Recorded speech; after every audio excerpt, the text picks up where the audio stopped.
Tepat hari Rabu pada tanggal 30 April 2025, kelas Komunikasi dan Penyiaran Islam 6A kembali bertemu dengan perkuliahan mata kuliah Metode Penelitian Kualitatif yang diampu langsung oleh seorang dosen, yaitu Bapak Dr. Adi Kusuma, SIKOM MSI.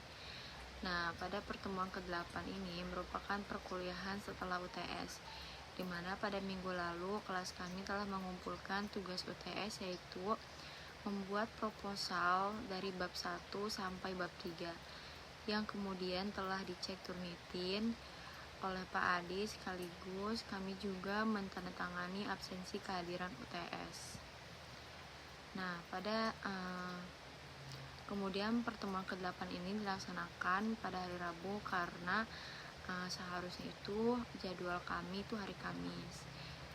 Tetapi hari Kamis merupakan tanggal merah yang ada ketika waktu itu peringatan Hari Buruh Nasional. Kemudian perkuliahan ini dilangsungkan pada pukul 15.00 di ruang 11 lantai 3 Gedung Fakultas Dakwah. Pada pertemuan ke-8 ini tidak ada presentasi, melainkan pembahasan atau mereview proposal yang sudah dikumpulkan kemarin. Setelah Pak Adi memerintahkan Amar untuk memimpin doa, selanjutnya Pak Adi membuka perkuliahan sebagaimana biasanya dan dilanjut dengan absensi kehadiran. Setelah Pak Adi menyampaikan bahwa meskipun hasil Turnitin dari para mahasiswa ini aman, yaitu di bawah 30%, namun format penulisan serta isi yang tertuang dalam proposal masih sangat jauh dari baik atau sempurna, yang artinya masih banyak ketidaksesuaian dengan penulisan proposal skripsi yang seharusnya.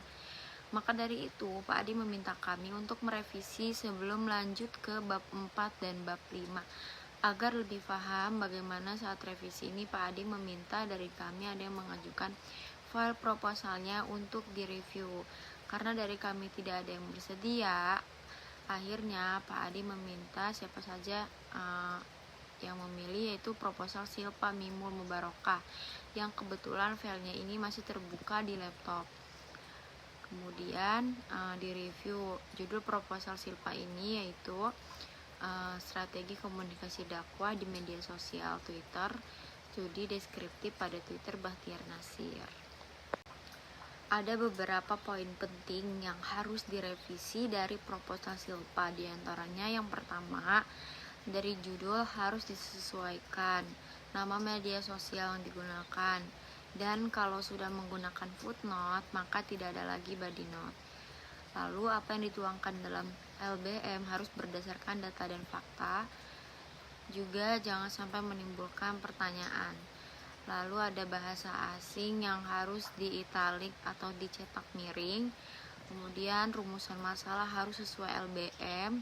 Pada penelitian terdahulu harus menuliskan abstrak. Nah, setelah abstrak baru tabel matriks. Selanjutnya novelty penelitian. Hanya mencantumkan objek sebagai perbedaan, tapi hasilnya harus memiliki keunggulan. Dan untuk teori, gunakan satu teori atau yang sesuai dengan penelitian kita. Kemudian sistematika penulisan harus dijabarkan apa saja isinya pada setiap bab. Nah, pada landasan teori mengungkapkan sejarah, model, dan konsep. Dalam metode penelitian menjelaskan bahwa metode yang digunakan yaitu kualitatif, lalu jenisnya apa serta tipenya. Pada teknik pengumpulan data, jabarkan juga apa yang akan diobservasi. Tidak hanya mereview proposal Silpa, Pak Ali juga memberikan contoh secara langsung dari skripsi kakak tingkat yang sudah diuji. Kemudian menjelaskan bagaimana seharusnya yang benar. Selain daripada keunggulan penelitian terhadap penelitian terdahulu, beberapa di antara kami ditanya siapa yang bisa menjelaskan hasil proposal yang telah dibuat. Dan kebetulan itu saya sendiri. Kemudian ada teman saya juga, yaitu Fauji, yang mengajukan diri.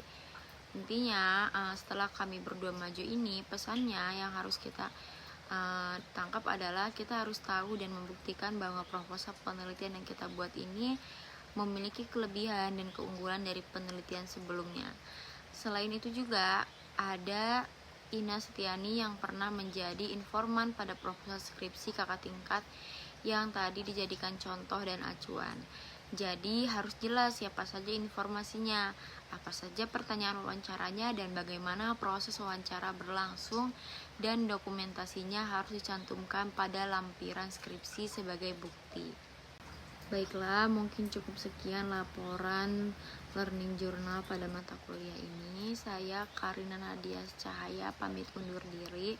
Wassalamualaikum warahmatullahi wabarakatuh.